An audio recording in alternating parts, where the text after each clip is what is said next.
So tonight, I kind of changed directions this week. When I first started writing, I got a little bit into it. I was going to do, I titled it Noah Build That Ark, and then I pumped the brakes on that really quick, and I wanted to talk about the days of Noah, because I think that we're not living in the days of Noah, but we're real close. In the days of Noah, there were estimated several billion people on the planet, and only eight people made it.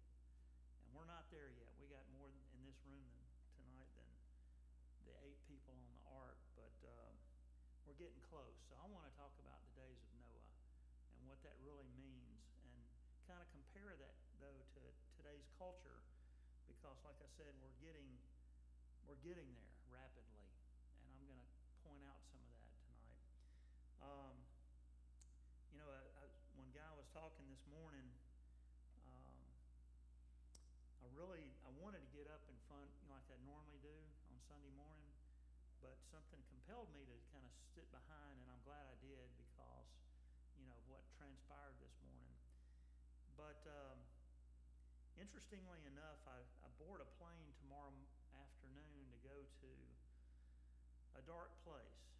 And I'm going to Las Vegas for a week. And do I want to go? No. Carol will tell you how much that I detest this trip, and I have to go every year for business. But it is a business trip, and it is dark. I mean, Las Vegas is known as what? Sin City. And if you haven't been there, believe me, it is Sin City. And everywhere, I mean, the second you get off the plane, you're bombarded. I mean, you are bombarded immediately with sex. I mean, it is right there in your face the second you get off. The second you step off the plane, and the sounds that you hear are slot machines. I mean, just right there and there. You can't get away from it. You can't get away from it. The second you walk down the street, and we stay on the strip there because it's close to the Venetian, where the convention that I have to go to is every year. And you walk down the street, and it's in your face. It's so in your face. I mean, these young guys are popping these little cards in their hand, and they're trying to hand you prostitutes' cards. Basically, is what it is. And they're all over the ground. Everywhere you go, you're stepping on this stuff. But it's darkness. And that's kind of what I want to talk about is the days of Noah, because they kind of go together where I'm going in the days of Noah. So let's go ahead and get into it. So in the New Testament, that's where I wanted to start, is what the end times are like. As it was in the days of Noah, so it will be at the coming of the Son of Man.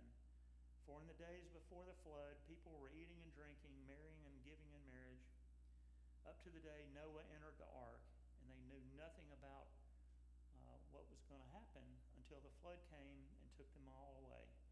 This is how it will be in the coming of the Son of Man. So in this verse, it's talking about the rapture.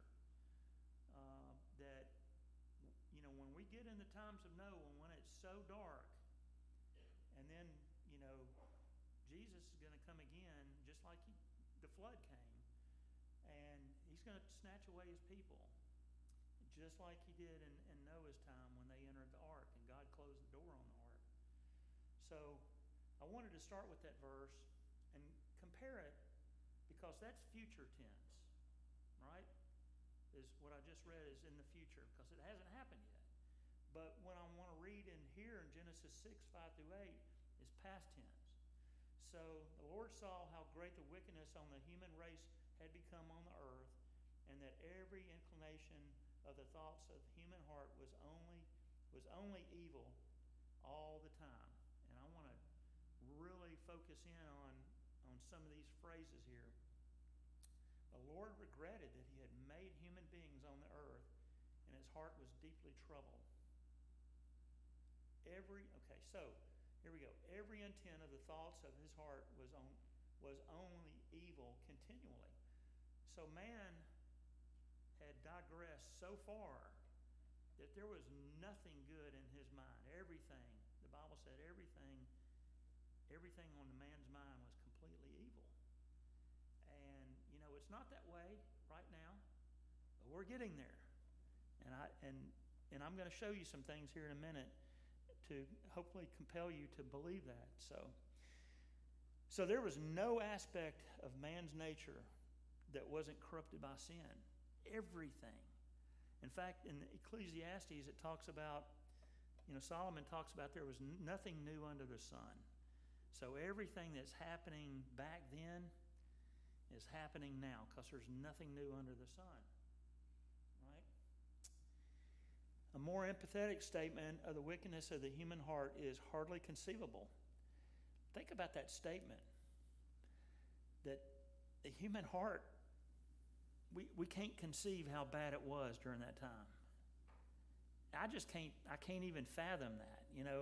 We have still good things going on today in our world, in our culture. But can you imagine how wicked that God was so, that he was sad that he created man? How wicked have we become? I just can't fathom that in my head, how bad it was. It may have been where, you just go up and kill somebody for no reason because that's how depraved man's heart was. That lying and stealing and murder and sexual immorality and all this stuff was so rampant, we can't imagine it. At least we have some rules today, right? But back then, it was terrible. It was terrible. And I'll hold on to that one in a second. Jesus said, as in the days of Noah were, it also be in the coming of the Son of Man. I read that scripture. In other words, the conditions of the world before the coming of Jesus will be like the conditions of the world before the flood. So we're getting there. So what happened back then? So we know that the population was exploding at this time. Last time I spoke, I talked about the generations of Noah and the years that these people lived. And, Adam and Eve, I said, it's possibility they had over 30-something children. So the population during this time of the young earth, the population was exploding. And what else was going on? Well, I did a brother guy there. Let me do this. Okay. If Guy's listening, which I think he is, he probably pulled off the road there. So what's going on with this exploding population? Well, sexual perversion. We talked about the first 4 verses of chapter 6 where we had the sons of men or the sons of God had sex basically with the daughter of men, right? So we had sexual perversion going on. What else is going on? Demonic activity. I believe we talked about that. Maybe angels that were, and I think I proved that through who the sons of God were. We talked about, those, every time that phrase is used, they were talking about angelic beings, right? So we had demonic activity going on. Also, we had constant evil in the heart of man, which that's the verse that I just read, constant evil in the heart of man. We had widespread corruption and violence in 6:11. So this is what's coming into the flood here. And I just did a guy again. All right. So the phrase, the Lord was sorry that he had made man, he was grieved in his heart. So God's sorrow at man and the grief in his heart are striking. It's hard. God loves us so much, but he grieved at his creation. So that's pretty striking right there when you read this.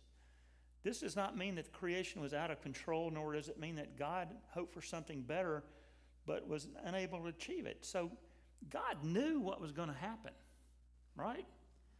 How do we know that? He created it, right? But was Jesus the lamb slain before, right? So he knew that man was going to sin, and he knew how bad it was going to be, and he knew that he was going to have to send his son because the Lamb of God was slain before the foundations of the earth. So God knew all along that this is how things were going to turn out. But our text clearly shows us that God sees his plan for the ages to unfold. And it affects him. He grieved in his heart, right? God is not unfeeling in the face of human sin and rebellion. So, what is that noise? Oh, okay, got it. I'm hearing all right. So God grieved at this, and he was sorry that he had made man. So this really affected a loving God, that how bad we got. And, he knew that he was going to have to destroy the earth. He knew it. So what I want to do is compare the days of Noah to our culture today. So I selected a few things. One of them is self-centeredness. What do we know about that? It's the fastest growing religion in our world today. Guys talked about it for several weeks now. But the pride of man, the self-centeredness of man, is the fastest growing religion. All right? So you think that pleases God? No, it doesn't. What else is happening in our culture? Sexual immorality. This is, I'm going to show you some statistics here, but who sets the boundaries, or who defines the right morality with sex? Who defines that? God, right? So we're taking God and we're just kind of pushing him aside, and now we're going to make it man's way. And we're going to see this right here. I'm having difficulty tonight. So look at this stat. More than 1 million sexually transmitted infections, or STIs, are acquired every day worldwide, the majority of which are asymptomatic. 1 million a day worldwide. That's a stat that I pulled off of, I think, the WHO, which is the World Health Organization. But 1 million a day sexually transmitted diseases. Check out this stat right here. More than 500 million people, look at this, 15 to 49 years old, 15, are estimated to have a genital infection with herpes simplex virus. Over 500 million people, starting at age 15. All right? So it's getting younger and younger and younger because, it's in our face. You can't turn on the TV. You can't open a magazine. You can't do anything, and you're going to see sex. And you're going to see it man's way and not God's way. And that's where we are in a culture. And if you deny that, your head is in the sand. The murder rate is on the rise. How many of you ever watch Channel 3 News or Channel 5 News every morning? Or Channel 13? What do you see every day of your life? Murder. I couldn't pull any really good stats on murder because they were all over the board. Some of the stats I did see that since 2019, that we're actually on a decline worldwide. But I just can't see that based on where we live, because the murder rate in Memphis, Tennessee is way ahead of last year already. Way ahead.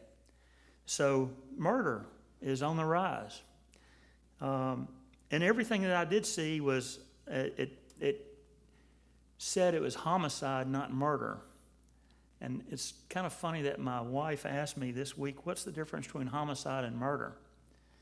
You know?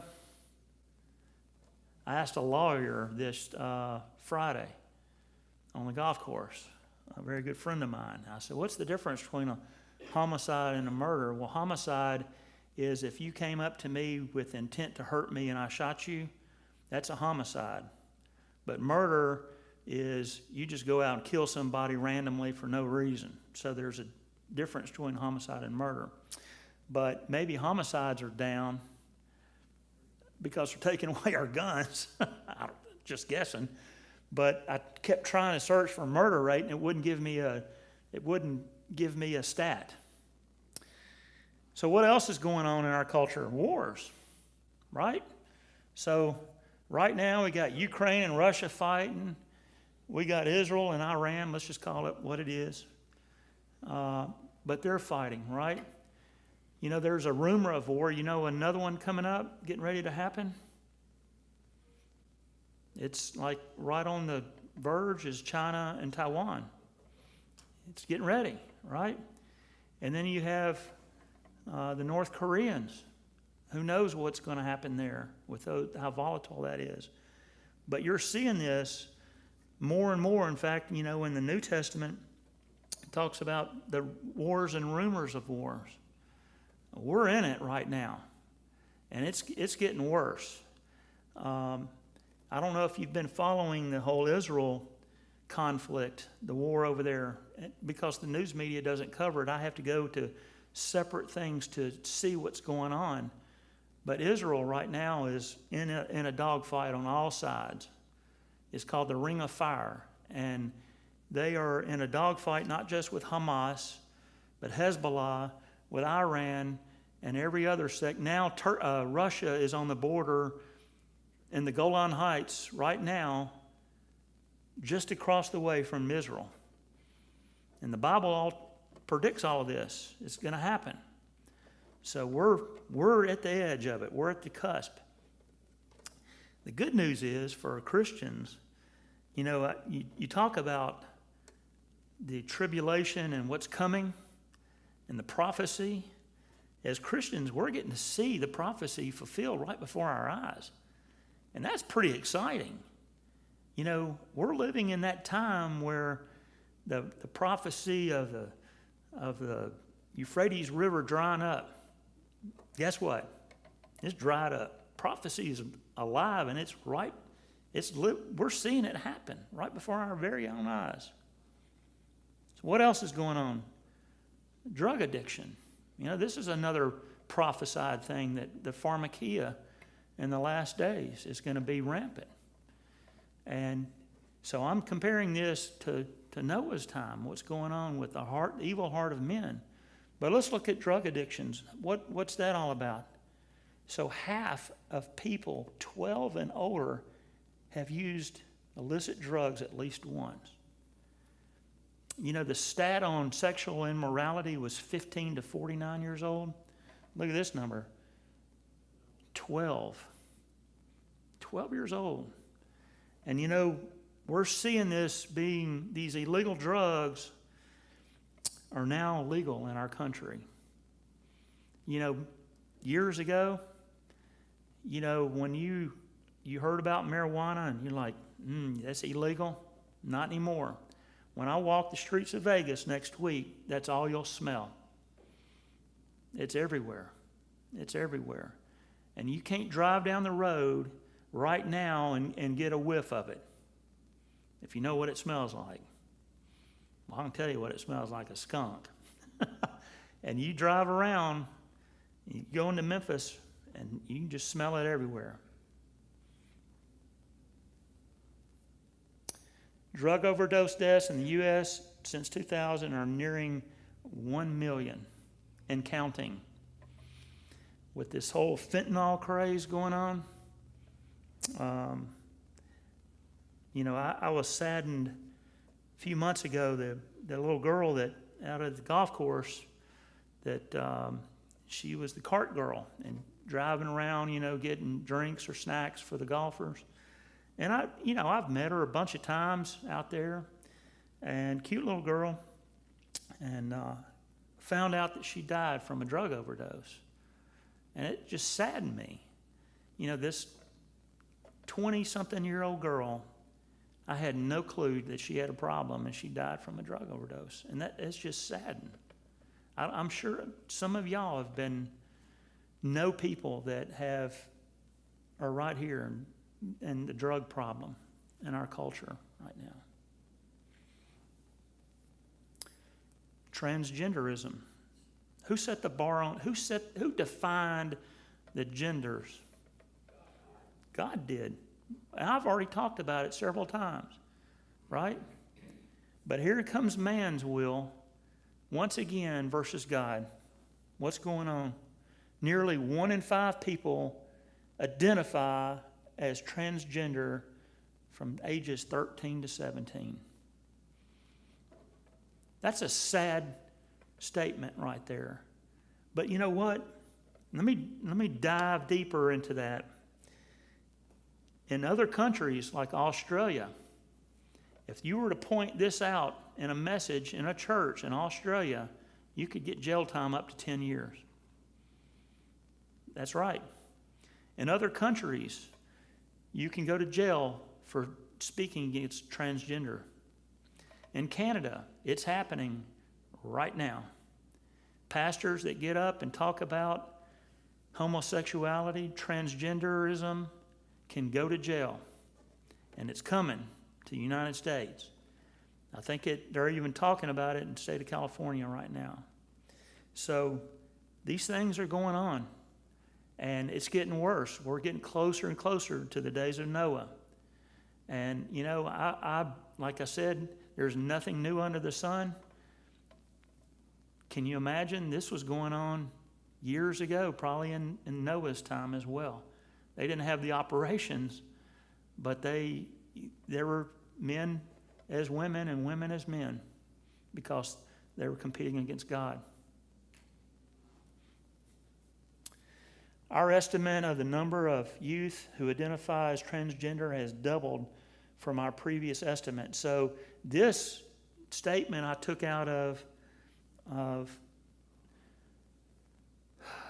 don't know if this was the WHO, the World Health Organization, but they had estimated umpteen number of hundreds of thousands as people being transgender, and it's doubled.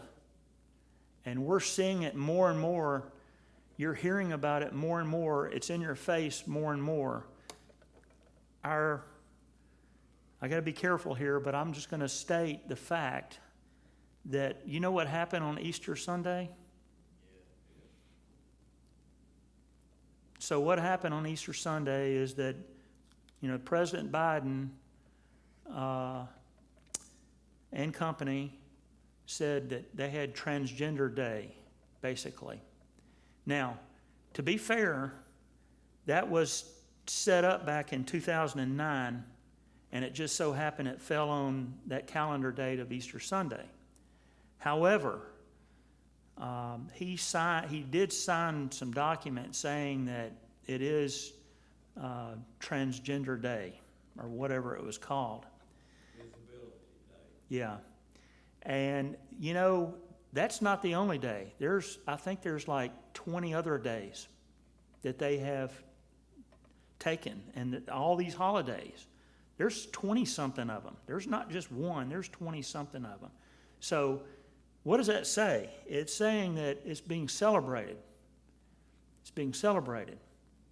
And, here again, man has taken what God did and has turned it and perverted it. And now here we are in today's culture. Let's look at another one. Human trafficking. How many of y'all saw that movie? What was the name of it? It was about human trafficking. We saw it. Can't remember the name of it. Very touching movie. But did you know the little corridor between Jackson, Mississippi. Sound of Freedom, thank you. Watch it. Go and watch it. YouTube it or do whatever, however you watch it. But the corridor between Jackson, Mississippi and Birmingham, I-20, that is a hot spot for human trafficking. And they're going from there, but they're coming from down at the border, coming up, and making their way to Atlanta. But that corridor between Jackson and Birmingham is heavily traveled by human trafficking. And I know that because I had a guy that worked for me years ago that was involved in a mission to help people get away from that. But human trafficking is going on. It's rampant. It's rampant. A total of 2,198 persons were referred to U.S. attorneys human trafficking offenses in the fiscal year of 2020. It's a 62% increase from 1,300 persons referred to in 2011. That's what they know. You know, when this border crisis, they're talking about these people coming over the border and they have bands around their wrist. And each one of them has a different color band. You know what that's for? That's for the price that they have to pay.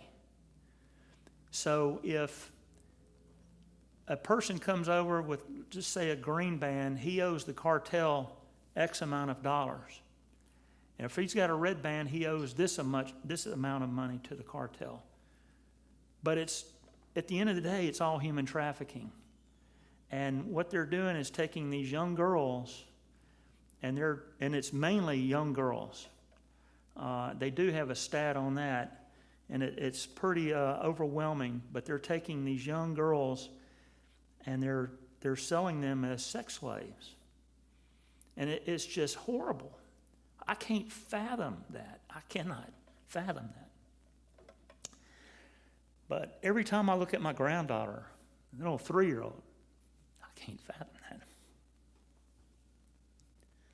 So the number of persons prosecuted for human trafficking increased from 729 in 2011 to 1,300 in 2020, an 84% increase. That's just people that they caught. So it's really out there, and it's happening. We live in such a sheltered world. Unless you get out of your shelter and go and look at what's going on in reality, you never see this stuff. We don't even think about it. But the world is so corrupt. Cultic activity. So, the number of cults going on in our society is increasing like never before. We saw demonic activity in the times of Noah, didn't we? In our times, we're seeing the cults grow and grow and grow.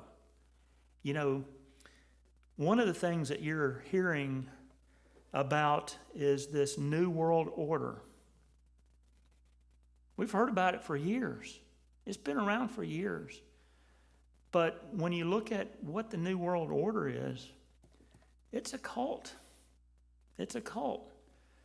Because they've taken Christian ideals, morality, and just thrown them out the door, and now it's man's will. Man has created their own 10 Commandments.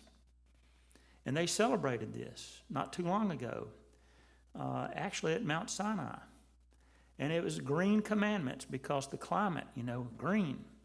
And they came down from the mountain and they slammed them down on the ground, just like, Moses did. So there's a lot of cultic activity going on, and you got to get out of your comfort zone and go look at it. But look at these numbers here.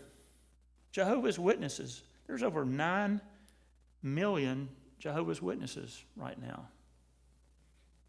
9 million, that's a pretty good number. Mormons, there's 7 million. Okay? Islam, 2 billion. 2 billion. In fact, when you look at the pie chart, there's still more Christians than Muslims, but they're gaining ground. Hindus, over 1 billion Hindus. Here's one that's going to blow you away. Witchcraft, 1.5 billion. And we thought, well, witchcraft is eradicated, back from when we burned the witches years ago. Oh no. Witchcraft is growing. Have you heard the term Wicca? What is Wicca? It's witchcraft. And everything that, the earth and, giving homage to the earth and Mother Earth and all this stuff, it's witchcraft. Let's call it what it is. It's witchcraft. But it's growing, just like the days of Noah. Abortion. Here's my hot button right here. If you want to get into an argument, that's the one you need to argue with me on. I don't know if I told you the story, or I'm going to here in a second. I don't know if I have. So, around 73 million induced abortions take place worldwide every year. 73 million. And counting.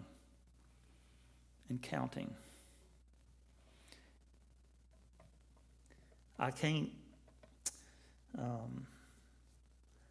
imagine when Judgment Day happens.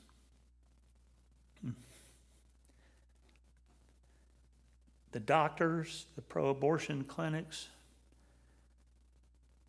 when God comes down, and it's going to happen. I can't imagine. But 73 million, and this is from, I think, the WHO as well, the World Health Organization. Lawlessness. You turn on the news, watch the news. How many cars were stolen last night? How many stores were broken into? How many people were raped? Total lawlessness. We see in the cities around here, not around here, but you see cities, California and San Francisco, total lawlessness. People out on the street shooting up, drugs, defecating on the street. You can just go into a store and steal whatever you want and nothing happens. Stores are closing left and right. Total lawlessness. And it's coming to a city near you. And it's... Home Depot, you see people walk out. And Drew, my oldest grandson, stopped a guy that had a basket full up at Nashville. And the store, he brought him back in there, and the store manager said, no, you let him go. Yeah. Well, I see it more than you do. I'm in that business. And it's bad. It's bad. One good thing about being in the business I'm in is the more it happens, the more they need my product. But on the bad side, on the backside of that is, I just see the culture breaking down. It's getting worse and worse. So around the globe and across the range of issues, peace is missing. Peace is the missing piece, right? People want peace and security. They cry for it. People want peace and dignity. And frankly, they want peace and quiet. That's from the United Nations website. Isn't it Jeremiah says, peace, peace, and there's no peace? Probably, Clarence, you probably know that one by heart, right? But people cry for peace, but there's not going to be any peace. So they try to solve their own problems with delegations and meetings and all this stuff. How many of you guys have heard of the World Economic Forum? A handful, right? Go on their website. Read about it. You got all these leaders, all these big money players, all getting together and talking about climate change, and we need peace around the earth, and you won't own anything and be happy about it. That's one of their mottos. You know, the Build Back Better. Did you hear that phrase in the last election? That was not his platform. That was the WEF's. They've had it around for years. Build Back Better. So they're all talking about how do we get peace. Well, there's no peace except if you don't have the Prince of Peace, right? But man is trying to push God, and they've done this, push God away out of our schools, out of everything that we do. Take the 10 Commandments off the wall. Can't have that in a courtroom anymore. Can't talk about Jesus anymore publicly. You know, you go to a college campus and they literally put a chalk line on the ground, and that's where you stand, and you can't move out of that. In some places, you go to an abortion clinic and try to preach the gospel at an abortion clinic, and you get thrown in jail. And that's how bad it is, because they want to shut us up. And they have. So all these things that I showed, lawlessness, abortion, all these things, how are they all united? Well, I submit that they're all in competition with God. That's how they're all united. They want to make man's word and push God's word out of the way. So they're all in competition with God.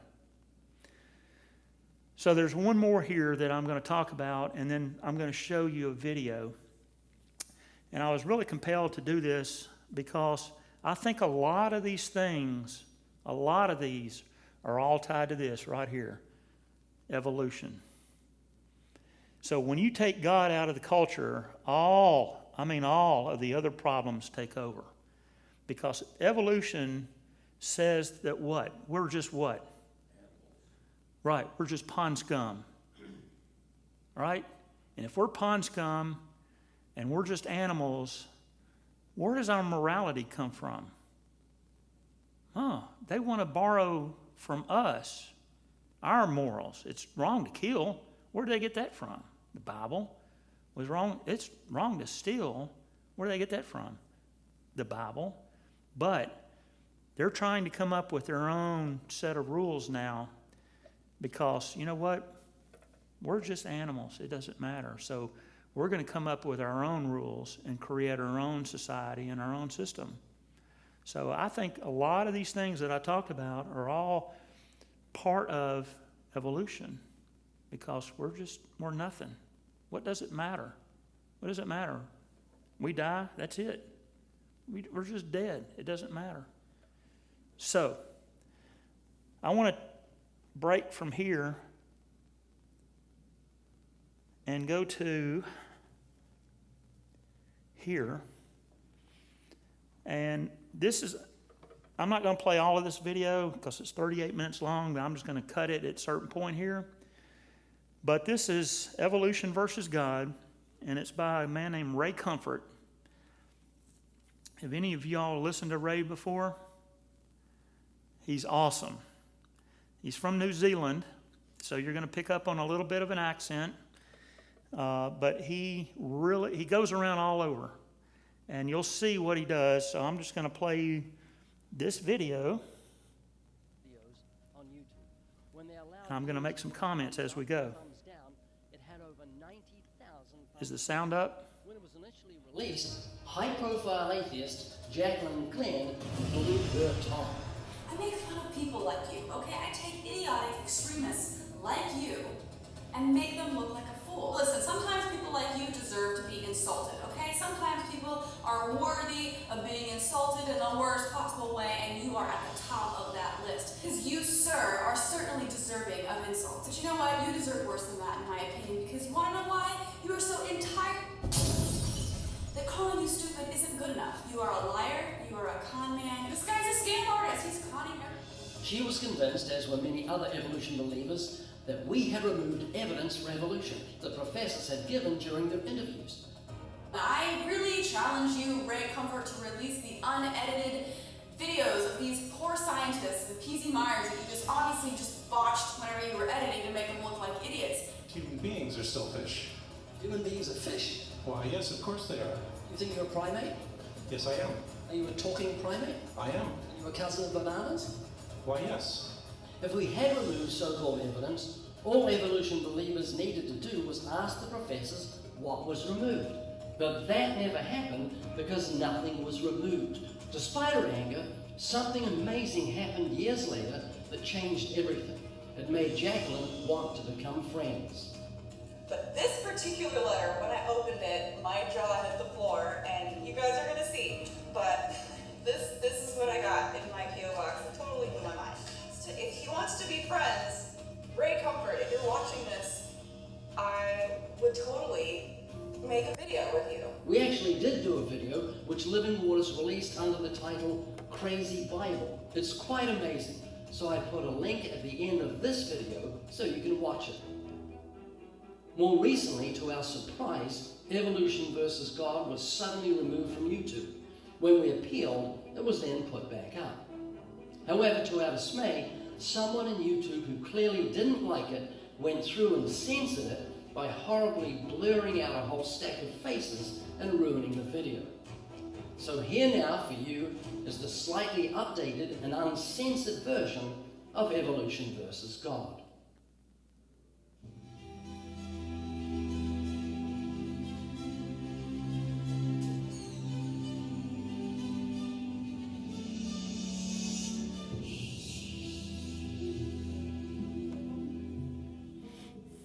You're an atheist? I am definitely an atheist, yes. And why are you an atheist? Why am I an atheist? Because there is no God. Atheism assumes that you can disprove the existence of a God. Agnostic is a more correct term, but I'm an atheist. Are you an atheist? Yeah. I am an atheist, yeah. I am, yes. I am. So you're not an atheist? No. So you're leaning that way because of evolution? Yeah. I don't believe in there's a guy in the sky that lives in the sky. You believe in evolution? Of course I do, yes. Live science says of Darwinian evolution, it can turn dinosaurs into birds, apes into humans, and amphibious mammals into whales. What Darwin showed in his work on evolution and natural selection is that we don't need to invoke any supernatural force or power to account for the development of life through time on Earth. The ongoing processes that are observable in today's world. Do you think it's a belief? I think it's just fact. I think it's more like facts. There is too much evidence to ignore. Do you think it's a belief? No, it's science. It's the way it happened. It's logical. You know, all scientists pretty much agree with it. It's more of a fact. When did you start to believe? When I started to think for myself. When did you start believing? When I took my first biology class. It all started to make a lot of sense. The teacher made it very, very easy to understand. I generally trust the scientific community. It makes more sense than any religion or anything. The fossils they found of all the cavemen, the Homo sapiens, the dinosaurs, it shows clear evidence. I believe in science. What's your major here at this university? Biology. You're a biology major? Yeah. You believe in evolution? Yes. What's your major? Geology. Chemistry? Biochemistry. Environmental science and policy. I'm a physicist. Biochemistry. Okay, do you believe in evolution? Yes, I do. Do you believe in evolution? Yes, I do. Of course. Yes, I do. I do believe in evolution. You believe in evolution? Yes. Are you a strong believer? Yes. Are you a strong believer? Yep. Yes. Yes. Absolutely. A scientific method is based on the collection of data through observation and experimentation. Science Daily. Could you give me some observable evidence that evolution is true? Something I don't have to receive by faith. Yeah. Some observable evidence. I mean, take a look at what happened 65 million years ago. Hang on, I can't. That's 65 million years ago. I believe, millions of years. So that can't be observed. We can trace the evolution through the fossil record. Could you be specific? Just give me one. Between 6 and 7 million years ago. Hundreds of thousands to millions of years? So it's quite a long time. Yes. Millions of years. I'm going to pause real quick. remember he asked the question, do you think evolution, or do you think, what was the question he posed, about a belief, right? And they said no, right? It's fact. But they have no facts, so therefore it's a belief. Like he said, how can I look at 65 million years ago? If he said the scientific method, I have to prove it, retest it, and come up with a scientific formula or an equation or something, right? But they can't do that. So it is a belief system. Atheism is a belief system. But they deny, Dawkins, all these head atheist guys deny it's a belief. Well, sure it's a belief. Everybody's got a belief in something, right? Yes, it can't be observed. Evolution is not testable over time. We are condemned to live only for a few decades, and that's too slow, too small a time scale to see evolution going on. Richard Dawkins. We see nothing of these slow changes in progress until the hand of time has marked the lapse of ages. Charles Darwin. You've got the canine kind, the coyote, and the domestic dog, and there's the feline kind, which is the cats, the tiger and the kitten, and you've got humankind.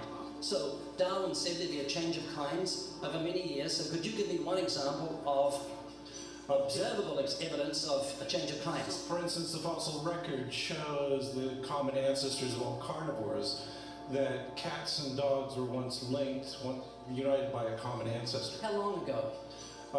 This, I believe, was like 60 million years ago. I don't want something to have to accept by faith. I want it to be observable. Observable evidence. Well, I mean, if you're just asking me here on the street, there's not really much I can tell you in terms of observable evidence. Like, we would have to really examine existing data to draw conclusions of our own. I would have to have faith in. We would have to have some amount of faith. Can you think of any observable evidence for Darwinian evolution where he said there'd be a change of kinds? Monkey to man, is that what you're talking? Yeah, change of kinds. I don't really believe there's any proof for that yet. Well, monkeys are the only ones with the fifth digit, like we have. Well, koalas have a fifth digit. Did you know that? I didn't know that. I think we're evolved from koalas. No. When I went to like Washington D.C., I saw they had a whole exhibit just on the Smithsonian. Yeah, and So that is just like some stuffed dummies, like standing around a fire. I know that everyone talks about the missing link for humans and whatnot. I believe that there are connections that are out there that we haven't found yet. I'm gonna trust what those experts did. Those experts came up with. I have a strong trust in evolutionary ideas based on the evidence presented. Can you think of any observable evidence for Darwinian evolution, a change of kinds? I haven't seen it myself, but I believe what the textbooks tell me about it, so... You've got faith in the expert? I have faith in the experts, yeah. I guess similar to how religious people have faith that God actually exists, I have faith in the experts knowing what they're talking about. The scientific method must be observable and repeatable. So could you give me one piece of observable evidence for Darwinian evolution? Okay, I would point to, as one great example is look at the genetics of the stickleback. What's that? So stickleback fish are a very interesting collection of species that were recently isolated after the end of the Ice Age. What do they become?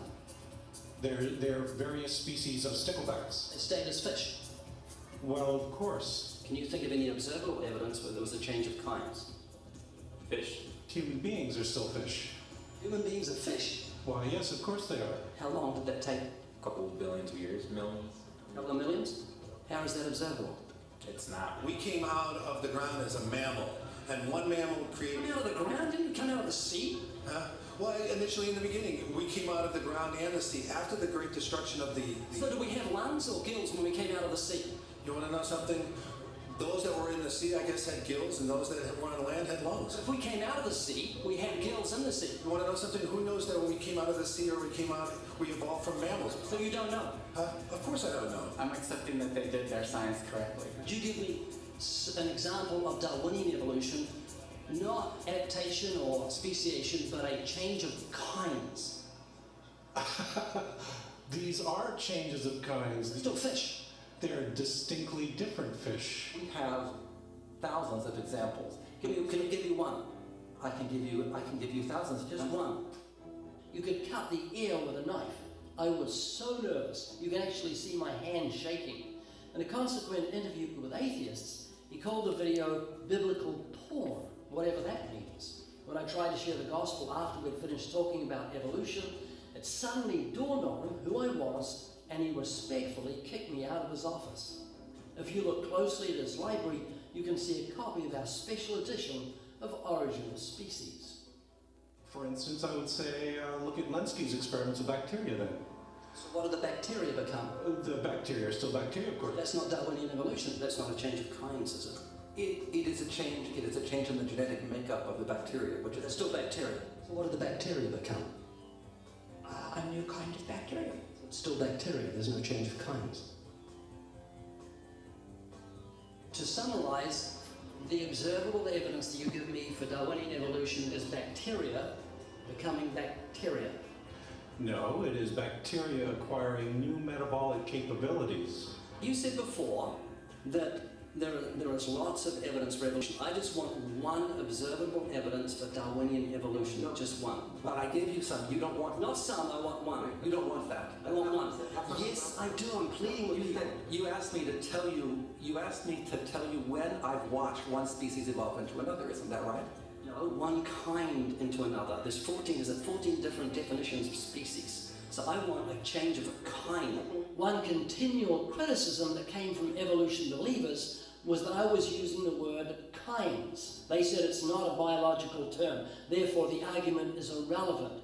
But listen to how Professor Nonax and the other professors knew exactly what I was talking about when I spoke of a change of kinds. Talking about kinds or changing families, we're actually talking about macroevolution. You're talking about changes on the level that separates cats from dogs. You've got the canine kind, the coyote, and the domestic dog, and there's the feline kind, which is the cats, the tiger and the kitten, and you've got humankind. So Darwin said there'd be a change of kinds over many years, so could you give me one example of observable evidence of a change of kind?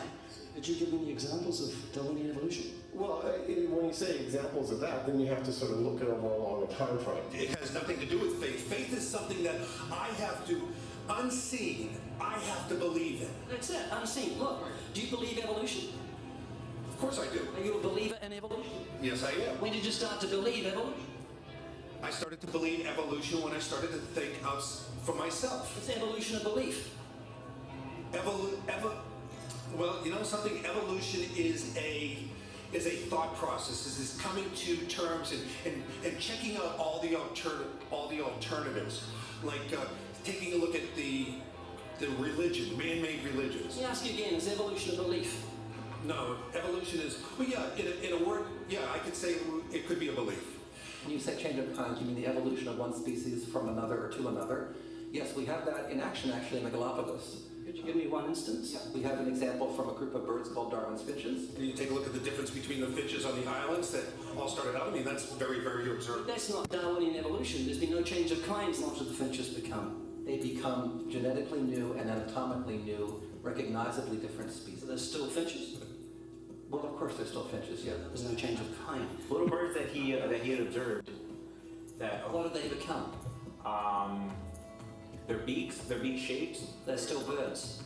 Yes. 3 finches that turn into different types of birds. They're still finches. Well, for example, Darwin and his study on evolution of the birds on the island that he went on to there. Beaks changed? Their beaks. They're still birds. There's no change of kinds. That's within the kind. Evolution on the beaks. So that's called adaptation. It's not Darwinian evolution. There's no change of kinds. There's no different animal involved. I want something that shows me Darwin's belief in the change of kinds as scientific. Darwin spoke of a change of kind. Can you think of any observable evidence for Darwinian evolution where there's a change of kind? Change of kind.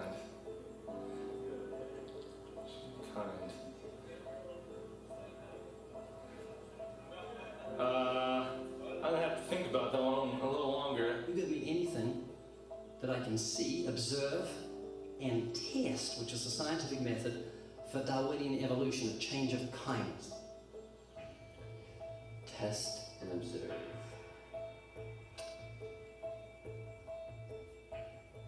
Could you give me observable evidence, which is a scientific method for Darwinian evolution, a change of kinds?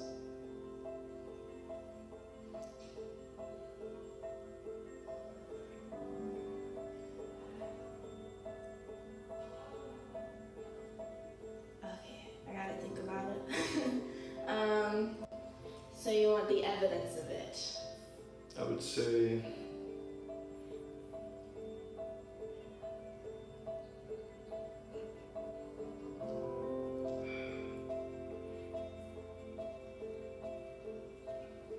I cannot, I think.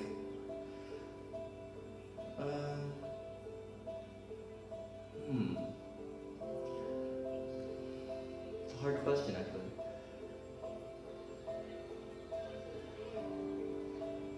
What if we do DNA?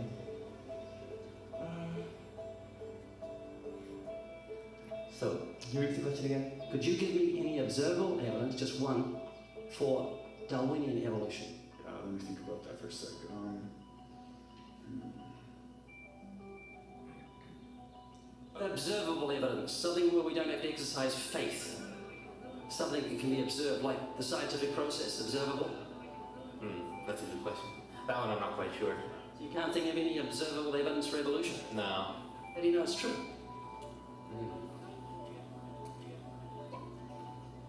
I'm not sure. So Darwinian evolution is not observable, it's not scientific. I guess so. So it's unscientific, you can't prove it. Scientific, actually, you could prove it. It could be proven just. Do it for me. That's hard. That's just too broad of a. It's unobservable, that's why you need millions of years. Yes, exactly. We're trusting the biology majors and the biology professors know what they're talking about, and they can't even give me evidence of a change of kinds. Well, then there isn't one. If they don't give it, then I wouldn't say there was. Yeah, I just go on what I've seen and what I've learned from class. So you believe? Yeah. You know what that's called? What? Blind faith. Blind faith. Faith is the great comma, the great excuse to evade the need to think and evaluate evidence. Richard Dawkins. Do you believe in intelligent design? Of course not. Do you think everything is intelligently designed?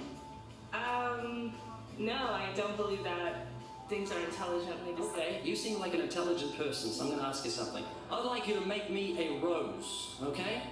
How would you make a rose? I don't have the capabilities to do that. Hang on. No, it's not intelligently designed, so you should better whip me up a rose real quick. Do you believe a rose is intelligently designed? Definitely not. In order for me to know what to make, I have to know what a rose is. Well, it's got a seed, so you've got to start with nothing and you've got to create a seed from nothing.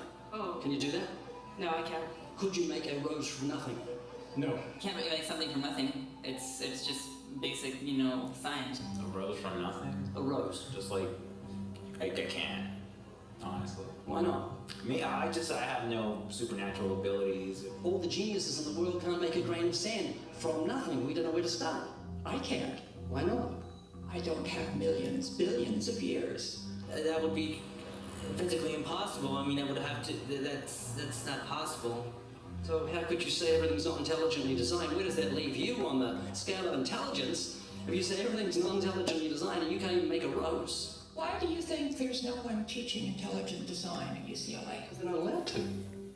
We can teach anything we want. There's a reason intelligent design isn't taught in our learning institutions. According to physicist Victor Stinger, the legal staff of Freedom from Religion Foundation, a church-state watchdog group, has had remarkable success in convincing many institutions, such as school boards and town councils, that they are breaking constitutional law when they sponsor sectarian activities. That includes intelligent design. When the authorities can't be convinced, Freedom from Religion Foundation sues, and it wins more often than not.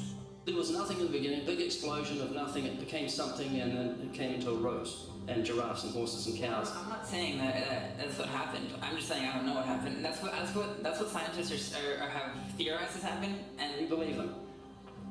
To a point. So you've got faith. That is true. Yeah. Could you give me a definition of vestigials? How's that? Back up evolution. Vestigial is like, I'm not a biologist, so I'm kind of fuzzy here, but it's like a remaining organ that is not used. Like for instance, our appendix. Rabbits have huge appendix for digestion of grass. We still have a vestigial appendix. The appendix has no use? Which we can think of right now. Your coccyx bone, that was, many people regard that as the tail of the humans. The human tailbone is said to be vestigial. That is, it's an evolutionary leftover proving that we're related to primates. However, it's not a tailbone, it's the coccyx vertebrae.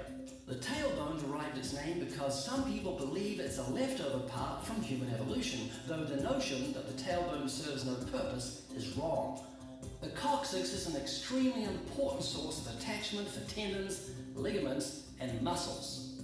Evolutionists also claim that the appendix is vestigial, but it's not. The appendix is actually part of the human immune system. According to Scientific American, for years, the appendix was credited with very little physiological function. We now know, however, that the appendix serves an important role in the fetus and in young adults. Among adult humans, the appendix is now thought to be involved primarily in the immune functions. I would consider myself an atheist. Can you think of any famous atheists? I believe Neil deGrasse Tyson. Neil deGrasse Tyson said, "I can't agree to the claims by atheists that I'm one of that community." Can you name a few? Famous atheists. Apparently not. Start with Isaac Newton. Isaac Newton said, "The most beautiful system of the sun, planets and comets could only proceed from the counsel and dominion of an intelligent and powerful being."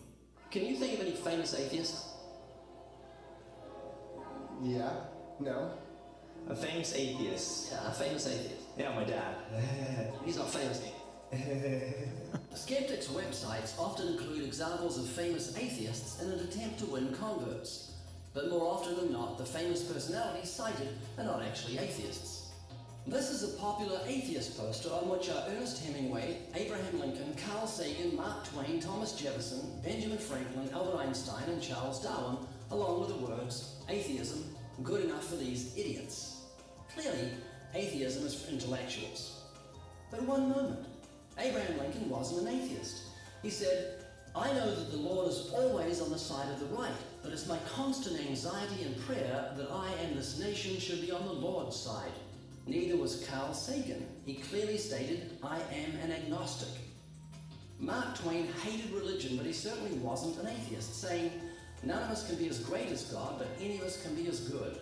Benjamin Franklin said, "God governs in the affairs of men." You'll find Thomas Edison listed on Celebrity Atheists, on Positive Atheism, and other atheist websites, but he wasn't an atheist. He said, "There is a great directing head of people and things, a supreme being who looks after the destinies of the world." Thomas Jefferson said, "Say nothing of my religion. It is known to myself and my God alone." Albert Einstein rejected the Bible as the Word of God and said that the Creator was unknowable and that God, being personal, was childlike. He lamented, "In view of such harmony in the cosmos, which I, with my limited human understanding, am able to recognize, there are yet people who say there is no God. Well, what really makes me angry is that they quote me to support such views." He categorically said, "I am not an atheist," and when referring to those who deny the Creator, he used the term fanatical atheists. Charles Darwin said, "I have never been an atheist." So out of the 8 famous men on the poster, there is only one who was an atheist, Ernest Hemingway. According to his biographer, back in 1961, Hemingway, quote, "pushed 2 shells into the 12-gauge Boss shotgun, put the end of the barrel into his mouth, pulled the trigger, and blew out his brains." There's your poster boy when it comes to atheism. Keep in mind that even though some of these men claim to believe in God, it doesn't necessarily mean that they're believers in the one true Creator revealed in the Scriptures, or that they're genuine Christians. However, when atheists use theists or agnostics to promote their godless agenda, they're being dishonest. Then again, coming from those who claim that morality is relative to each person, convenient dishonesty should not be a surprise. Do you believe in moral absolutes? No, I do not. Is rape wrong? Rape is wrong in our culture, yes. And Is rape always wrong? It depends on your beginnings. If you say that you have a respect for other human beings, then yes, rape is always wrong. So there are moral absolutes. Is rape absolutely wrong? In my opinion, it is. Who makes the rules? We do. So if Hitler made the rules and he had the majority... If Hitler made the rules, yes, we would be living in a society that Hitler would consider moral, but which I would not consider moral. Did Hitler put into practice survival of the fittest? No. was he doing that? He was murdering people. That's survival of the fittest. So that's survival of the fittest. It is. It's the lion eating the antelope. No, there's much more to evolution than just this kind of crude kill or be killed model that you have in your head. I've seen a quote from Richard Dawkins saying, evolution in its rawest is incredibly cruel. Yes. Was Hitler putting evolution into practice? That does not mean it was moral. Nobody was immoral. Nobody's claiming that evolution is a moral process. Evolution is a very harsh and cruel process. Do you believe it's no use? Which we can pick up right now. Your Cox's bone, that was, many people regard. So I'm going to stop it here. What's the overriding theme of what you just watched?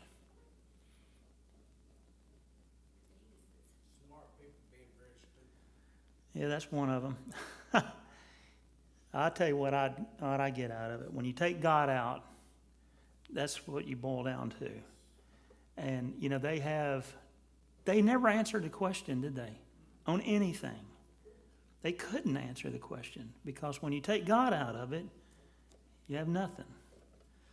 And that's what I got. If you want to watch that, it's on YouTube. I challenge you to watch it. So just, if you get on YouTube, just look up Ray Comfort. Like comfort, I feel comfortable. But look at Ray Comfort and then Evolution versus God. That's the one that hasn't been tainted by YouTube. That they took parts of it out and because they didn't want you to see it. But anyhow, I think that's what the days of Noah was like. When you take God out, you push God out, this is what you're left with. No answers, lawlessness, murder, all the bad stuff is kicked in. And that's what I wanted to get across tonight is the times of Noah weren't good at all. It was terrible. And like I said before, only 8 out of billions of people, 8 were found just. So, any questions? Comments? You said that you felt evil in Las Vegas. I went to Daytona Beach years ago, and walking down the street, you could feel evil. Yeah. Yeah. It's not I don't know if you've ever had that feeling before, of feeling evil. I have. I know my wife has, but it's not a good feeling. Any comments? None? Well, here's the last thing I'm going to say. Don't look at the sun unless you have glasses on tomorrow. Don't do that. Welding helmet will work, yeah. All right. Liam, you want to lead us out and we'll head on.